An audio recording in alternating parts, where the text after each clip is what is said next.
오늘 함께 은혜를 나눌 말씀의 제목은 부활의 종교.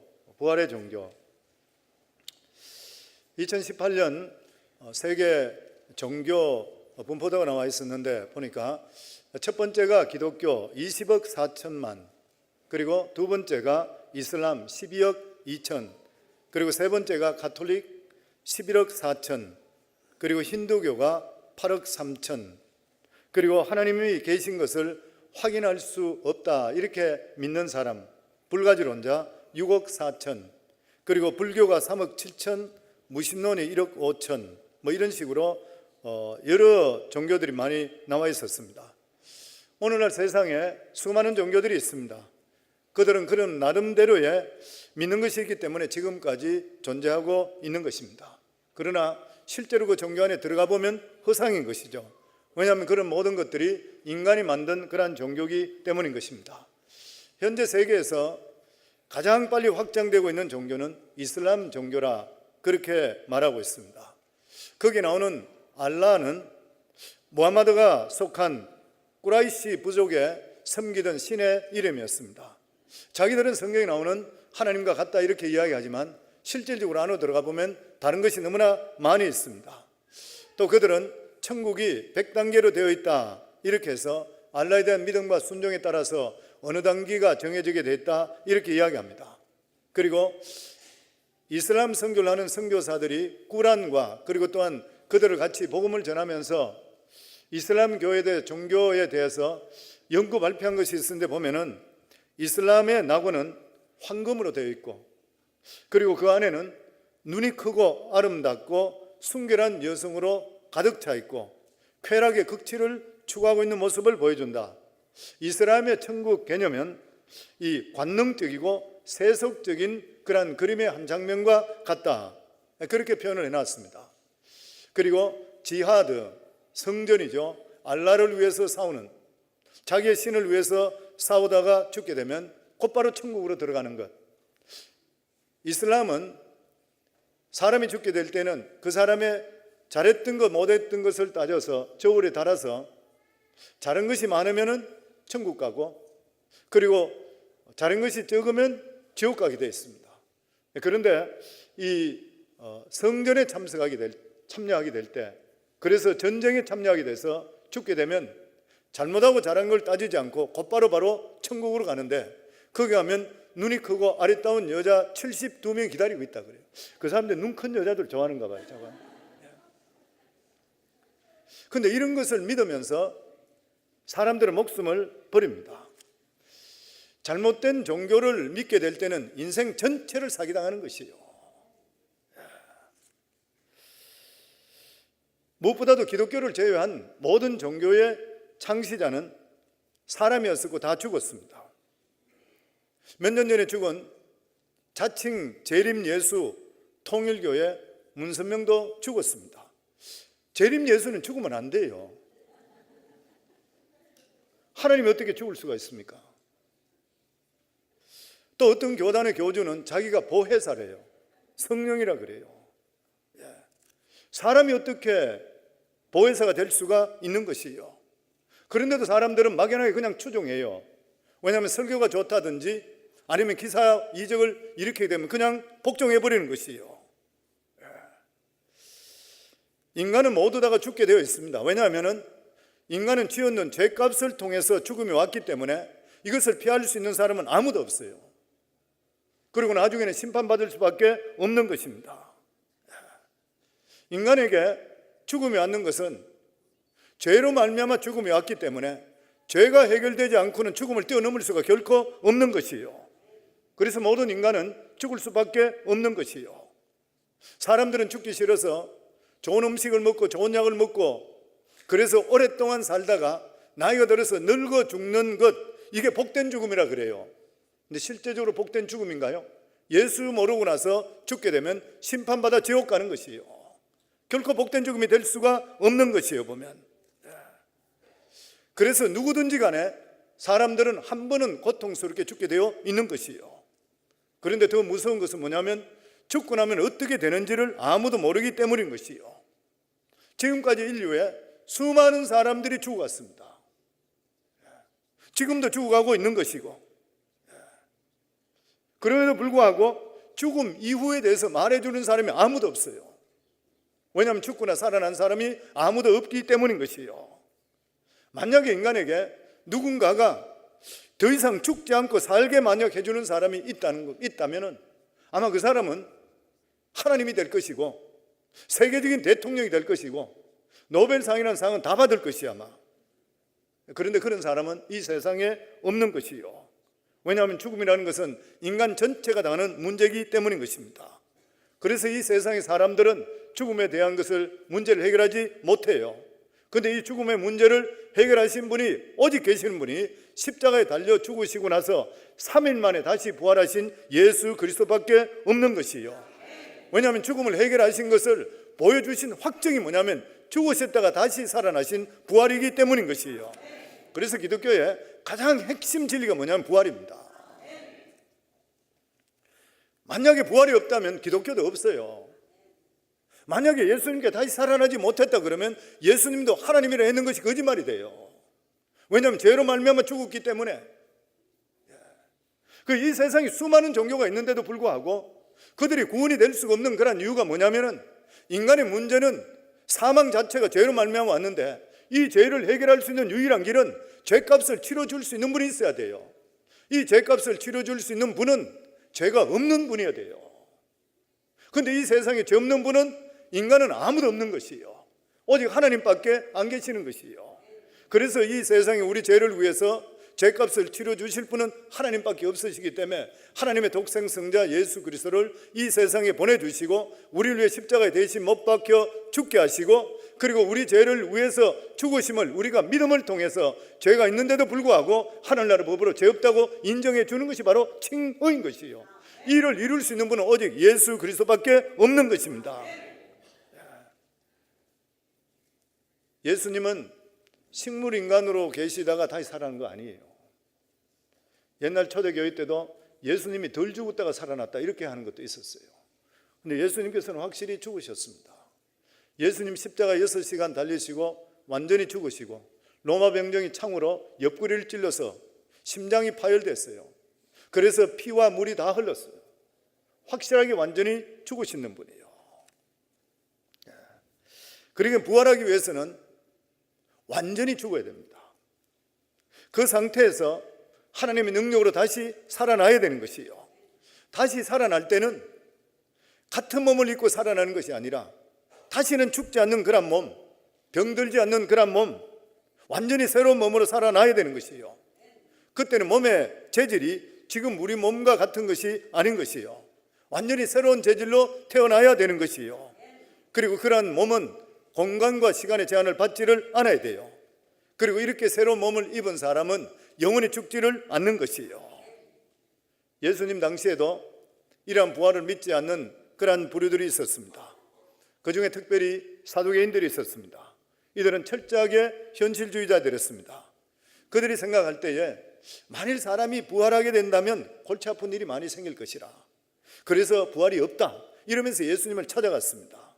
마가복음에 보면 부활이 없다는 사두개인들이 예수께 와서 물어 이르되 선생님이여, 모세가 우리에게 써주기를 어떤 사람의 형이 자식이 없이 아내를 두고 죽으면 그 동생이 그 아내를 취하여 형을 위하여 상속자를 세우리라 하였나이다.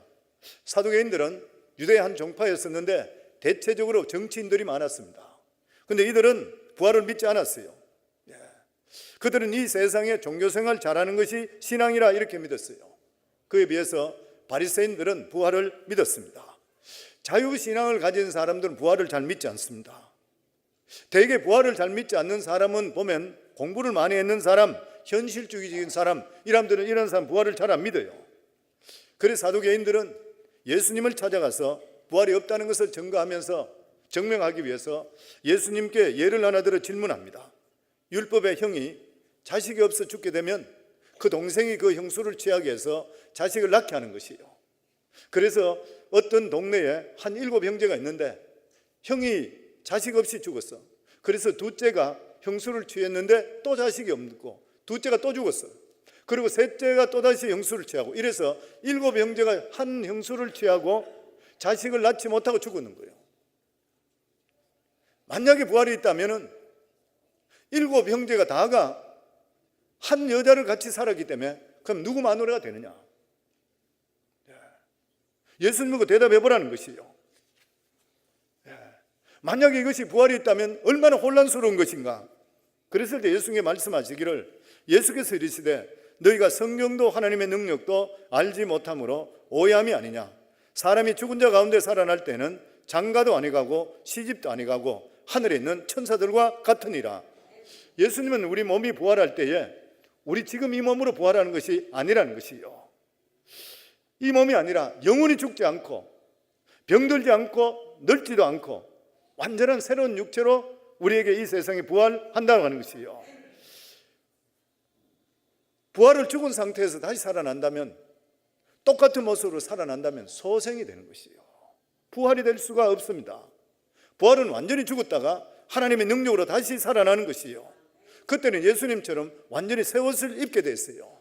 처음에 사람들이 예수님 부활했을 때 잘 몰랐어요. 예수님 목소리를 듣고 나서 깨닫게 되었어요. 잘 몰랐던 것이요. 예수님께서 부활하시게 될 때 그 옷 입은 옷은 천사들과 같았기 때문에 이런 벽도 뚫고 그냥 들어가는 시간과 공간을 초월하게 되어 있습니다. 그래서 부활할 때는 늙은이가 호호 백발되는 사람이 부활해서 호호 백발되면 어떻게 해요? 그러니까 늙은이도 아니고 완전히 어린이도 아니고 청년의 가장 가까운 아주 아름다운 그런 모습이요. 부인들은 28 청춘에 38 정도 되고 이렇게 아름다운 모습이 돼요. 그래서 예수님도 33세의 아름다운 제일 좋은 모습이라 그러잖아요. 그런데 더 놀라운 것은 믿음을 가진 사람이 죽고 나서 우리는 죽었다 생각하면 죽은 것이 아니라는 것이요. 하나님 앞에 살아있다고 하는 것이요. 그러면서 예수님은 모세에 대한 말씀을 하면서 이렇게 설명합니다. 죽은 자가 살아난다는 것을 말할진대 너희가 모세의 책 중 가시나무 뜰기에 관한 글을 하나님께서 모세에게 이르시되 나는 아브라함의 하나님이요 이삭의 하나님이요 야곱의 하나님이라 하신 말씀을 읽어보지 못했느냐. 마태복음 22장 32절에 보면 하나님은 죽은 자의 하나님이 아니라 산 자의 하나님이시라. 예수님은 성경에 대해 정확하게 우리가 이해하지 못하는데 놀랍게도 부활의 의미를 말씀해 줍니다. 그러니까 모세가 불붙는 떨기나무 가운데서 하나님을 만났는데 하나님은 자신을 아브라함의 하나님, 이삭의 하나님, 야곱의 하나님으로 소개하면서 나는 죽은 자의 하나님이 아니라 산 자의 하나님이라. 무슨 말이요? 아브라함도 이삭도 야곱도 지금 살아있다고 하는 것이에요. 하나님은 죽은 자의 하나님이시고 뿐만 아니라 산 자의 하나님도 된다고 하는 것이에요. 이 뜻을 다시 이야기한다면 무슨 뜻이냐면 그리스도 안에 있는 사람은 어떤 형편에 있든지 간에 어떤 상태에 있든지 간에 다 하나님을 섬기고 있는 거예요. 죽어서도 섬기고 있고 살아있어도 오늘 지금과 같이 섬기고 있는 것이에요. 우리가 이 세상에 살아있을 때는 육신을 가지고 하나님을 섬기는 것이고 죽은 성도들은 육신이 없는 가운데서 영혼으로 하나님을 섬기고 있지만 모두 다 살아있다고 하는 것이에요. 영혼만으로 섬기는 사람은 훨씬 더 제약을 적게 받습니다. 더 잘 섬기가 있는 것이죠. 왜냐하면 육신을 가지고 있는 사람은 배고프면 음식을 먹어야 돼요. 피곤하면 교회를 못 나올 수도 있어요. 병들면. 그런데 영혼을 가지고 있는 사람은 영혼만으로 섬길 때는 이런 게 전혀 지장 안 받기 때문에 항상 하나님을 섬길 수가 있는 것이에요. 그런데 예수님께서 이 몸으로 다시 살아나시는 것입니다. 그러면 성경에 보면 내가 부활의 첫 열매가 되었다고 그랬어요. 무슨 말이에요? 예수 믿는 사람은 예수님의 부활의 열매와 같이 우리들도 부활의 열매를 계속적으로 맺히게 되어 있다고 하는 것입니다. 아멘. 사랑하는 성도님들, 신앙의 가장 중요한 게 무엇이에요? 우리가 지금 하나님 믿는 게 무엇인 것이에요? 사실을 믿는 것입니까? 아니면 감으로 믿는 것이에요? 신앙의 제일 중요한 게 뭐냐면 팩트입니다. 사실인 것이죠. 사실을 보고 느껴지 내 생명을 걸 수가 있게 되는 것이에요. 내가 우리 성도님 늘 말씀드린 대로 남의 감정만 자꾸 감정 이야기하지 말고 자기 감정이 있어야 된다는 이유가 뭐냐면 하나님을 실제적으로 겪을 수가 있으셔야 돼요. 부활이라는 사건은 실제적으로 팩트고 역사적인 사실인 것이에요. 예수님께서는 금요일 날 오전 9시에 십자가에 못 박혔다가 오후 3시에 운명하셨습니다. 그리고 토요일을 지나고 오늘 주일날 새벽에 예수님께서 부활하셨습니다. 가장 먼저 보였던 사람이 누구였습니까? 막달라 마리아였습니다. 참 그 성경을 보면서 우리가 요한복음이나 이런 데 그 나와 있는 장면들을 보면서 느끼는 게 뭐냐면은 예수님이 실제적으로 무덤에서 부활 안 하셔도 괜찮아요. 안 나타나셔도 상관없어요. 왜냐하면 제자들이 수도 없는데 거기 가셔서 뭐 있는 데 가서 예수님이 내가 부활했다 그러고 나타나시면 돼요. 근데 예수님께서 어디에 나타났습니까? 무덤가에 홀로 울고 있는 막달라 마리아한테 나타났습니다. 저는 그 말씀 보고 느끼는 것이 뭐냐면은 예수님께서 첫 번째 부활의 모습을 자기를 진짜 사랑하는 사람이 나타났어요. 막달라 마리아는 7 귀신 들었던 여자입니다. 세상 사람들에게 완전 천대받고, 여자가 7 귀신 들어보세요. 완전 미쳐 설치니까 누가 보겠어요. 그런데 예수 그리스도 앞에 가서 귀신 쫓아냄을 통해 완전히 새롭게 되어버렸습니다. 이 막달라 마리아는 평생을 잊지 못해요. 그러니까 딴 사람들, 제자들도 무덤에 보고 나서, 그리고 그것을 예수님의 시체가 없었다 그랬을 때에 그것을 없으면은 찾든지 해야 되는데 도망가 버렸어요. 왜냐하면 유대인들이 잘못 끌리든지 대제사장에 보고 들어가면 자기 죽는다 생각했어요. 그럼에도 불구하고 이 막달라 마리아는 끝까지 그 자리 지켰습니다. 그럴 때 예수님께서 뒤로 나타났어요. 예수님 멀리 계신 것이 아니라 막달라 마리아 옆에 있었던 것이에요. 그 성경을 보면서 느끼는 게 뭐냐면, 성도님들, 목사한테 하나님이 더 잘 나타나는 것도 아니고 장로 앞에 더 잘 나타나는 것도 아니고 누구든지 하나님을 진짜 사랑하는 사람, 누구든지 예수 그리스도를 정말 사랑하는 사람, 이 사람에게 주님께서 함께 하는 거예요. 사랑하는 성도님들, 정말 주님을 사랑하기를 주 이름으로 축원합니다. 주님을 사모하기를 주 이름으로 축원해요. 그러면 그 자리에 와 계시는 것이에요. 아멘. 예수님께서 주일날 아침에 부활하신 것에 대해서 수많은 정인들이 있습니다. 성도님, 우리 자신들이 정인이잖아요. 오늘 이 자리에 와 계시는 분이 예수님 살아계신 거 믿으시죠? 정인이잖아요. 사도 바울은 다메섹 도상에서 예수 그리스도를 만나고 나서 그 인생은 하나님께 완전히 드렸습니다. 왜냐하면 살아계신 예수님을, 부활하신 예수님을 보았기 때문인 것이요. 그렇기 때문에 성도님들, 예수님의 부활은 신학자들의 토론의 대상이 될 수가 없는 것이요. 눈으로 보고 손으로 만진 그런 사실인 것이요. 이것을 인간적으로 이해하는 것이고 인간적으로 추상적으로 생각하는 것이 결코 아니라고 하는 것이요. 이 고린도전서 오늘 읽은 이 말씀은 사도 바울이 고린도 교회에서 교회를 개척했습니다. 그래서 교회가 불같이 일어나기 시작했어요. 그리고 나서 사도 바울은 거기에 잠시만 있고 나서 계속 복음을 전가하러 다니는데 수년이 지나고 나서 이상한 소리가 들리는 것이요. 왜냐하면 그 고린도 교회에 더 이상 예수님의 부활의 사건에 대해서 역사적인 사건이라는 사실을 믿지 않는 사람이 많아지고 있다는 거예요. 그래서 사도 바울이 깜짝 놀라게 됩니다. 그러면서 그들에게 편지를 보내는 그 내용인 것이요. 그리스도께서 죽은 자 가운데 다시 살아나셨다 전파되었거늘 너희 중에 어떤 이는 어찌하여 죽은 자 가운데서 부활이 없다 하느냐. 만일 죽은 자의 부활이 없으면 그리스도가 다시 살지 못했을 것이라. 사도 바울은 지금 기독교의 핵심 중의 핵심이 부활인데 만약 이것을 너희가 놓쳐버린다면 너희 신앙이 모두가 헛것이 될 것이라 아주 강하게 주의를 줍니다.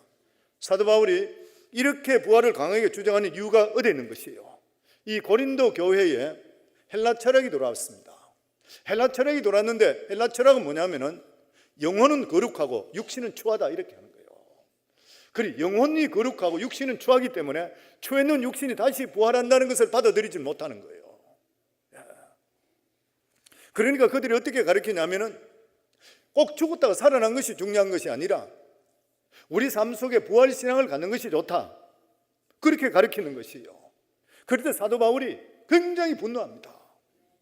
오늘날도 많은 목회자들이 성령 받지 못한 그런 목회자들은 부활 사건에 대해서 얼렁뚱땅 지나가 버려요. 지금 사도 바울은 고린도 교회 성도들이 뭐냐면 무슨 소리를 하고 있는 것인가. 그래서는 분명히 다시 살아나셨고 그 부활을 목격인 정인만 하더라도 500이 넘고 지금 살아남은 사람도 반이나 있다. 오늘 말씀에 보면 내가 받은 것을 먼저 너에게 전하노니 이는 성경대로 그리스도께서 우리 죄를 위하여 죽으시고 장사 지낸 바 되었다가 성경대로 사흘 만에 다시 살아나사 게바에게 보이시고 후에 12 제자에게와 그 후에 500여 형제에게 일시에 보이셨나니 그 중에 지금까지 대다수는 살아있고 어떤 사람은 잠들었으며, 무슨 말이에요? 부활을 철학적으로 생각하지 말라는 것이요, 추상적으로 생각하지 말라는 것이요, 예수 그리스도의 십자가에 못 박혀 죽으시고 3일 만에 다시 부활한 것은 수많은 사람들이 봤던 역사적인 사건이라는 거예요. 아멘. 만약에 부활의 사건을 역사적인 사건, 사실의 바탕을 두지 않는다면 속임수가 됩니다. 실제로 부활이 일어나지 않았는데 부활 신앙을 소유한다는 것은 실제적으로 무의미한 것이고 얼마 지나지 않으면 없어져 버리는 것이요. 그래서 사도 바울은 여기 말씀에 보면 성경대로 우리를 위해 십자가에 못 박혀 죽으시고 장사 되신 바 되었다가 성경대로 살만이 다시 살아났다. 무슨 말이에요? 성경대로 예수님을 오셔서 십자가에 못 박혀 죽으시고 성경대로 다시 부활하시 살아났다는 거예요. 성경 전체에 대한 말씀이 성경대로 이루어진 것 같이 다른 말씀도 그대로 이루어지게 되어 있다고 하는 것이에요. 그래서 성도는 오늘도 하나님께서는 성경대로, 이 성경 말씀대로 믿는 자마다 성경의 역사는 임하게 되어 있다고 하는 것이에요. 아멘. 그러면서 자신도 정인이라 그럽니다.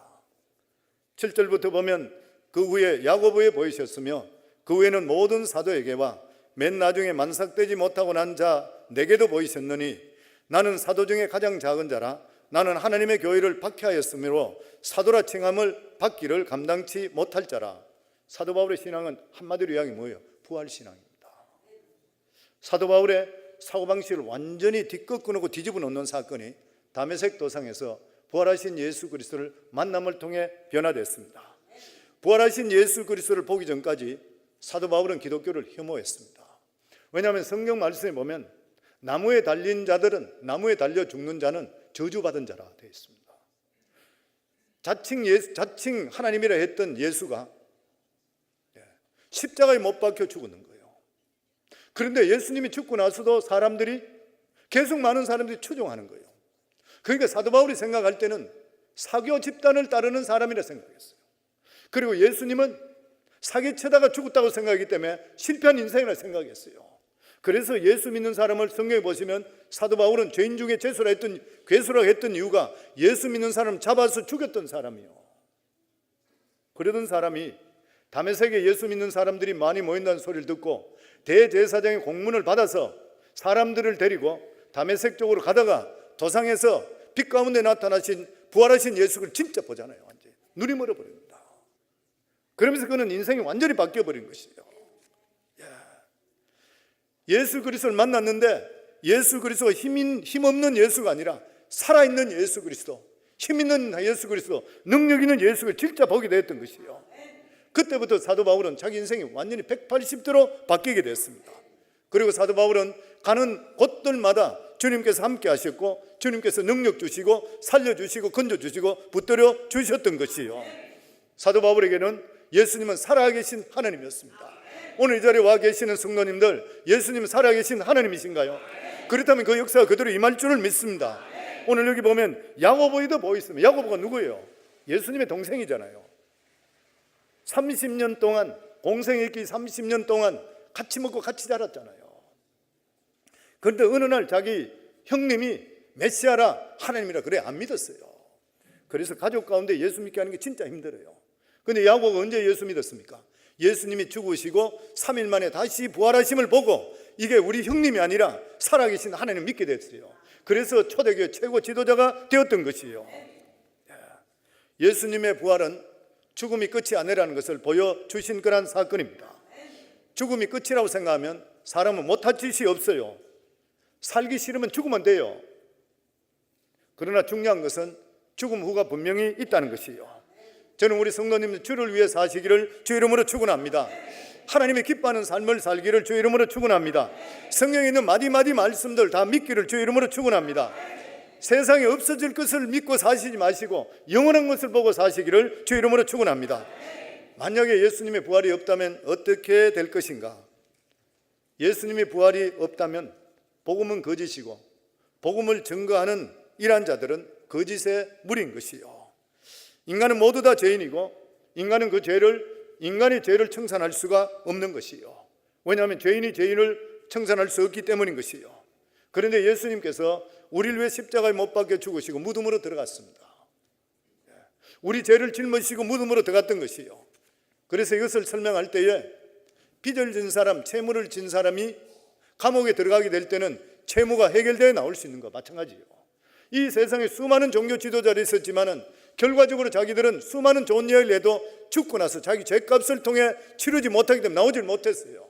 그런데 오직 예수 그리스도만이 모든 죄값을 하나님의 아들로서 치루시고 너희들 죄를 해결했다는 것을 보여주신 것이 부활인 것이요. 예수님 무덤에 들어가셔서 우리의 모든 죄를 청산하셨습니다. 만약에 예수님께서 빛을 청산하지 못했다면 무덤에 나올 수가 없는 것이요. 그렇게 되면 소위 예수 믿는 사람은 이 세상에 가장 불행한 존재가 되는 것이요. 그래서 사도 바울은 이렇게 고백합니다. 만일 그리스도 안에서 우리가 바라는 것이 다만 이 생뿐이면 모든 사람 가운데 우리가 더욱 불쌍한 자라. 우리는 영생을 바라보며 육신의 정욕, 안목의 정욕, 이생의 자랑과 피나는 싸움을 벌이는 것이요. 우리가 이렇게 쾌락을 끝까지 절제하고 믿음 안에 산다고 하는데도 불구하고 만약에 우리 살아난 데 대한 아무 보장이 없고 대가가 없다면 우리만큼 불쌍한 사람은 없는 것이요. 선교사들이나 목회자는 더 불쌍한 것이요.